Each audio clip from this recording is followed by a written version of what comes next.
we've learned more than 95 dogs at the Midland Animal Shelter are at risk of being put down, all because of the distemper outbreak. As Hunter Alcacer found out, the shelter says this is their last resort. The city says they've been consulting with multiple organizations to find the most effective way to address the outbreak of distemper at the Midland Animal Shelter. Throughout this process, we've also been working with experts. We've been working with the manufacturer of our vaccine to change any protocols.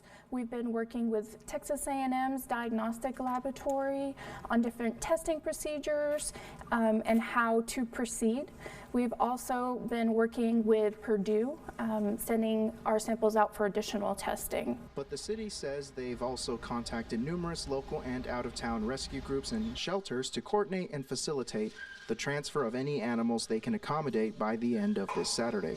After Saturday, they plan to take the infected canines and humanely euthanize them as a last resort in order to control the spread of the virus and prevent further suffering.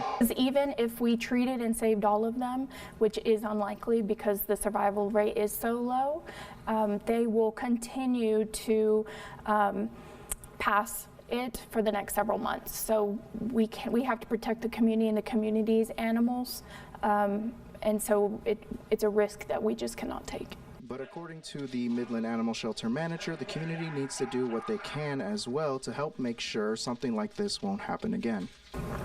Without the community support, we will never be able to get over problems like this.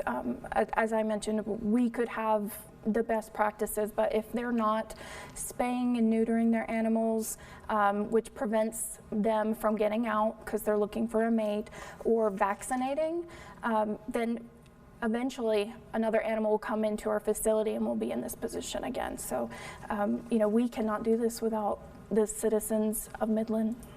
MAS plans to close the shelter from Monday to Wednesday to deep clean and disinfect the facility and remove any trace of the virus. In Midland for News West 9, I'm Hunter Alcacer.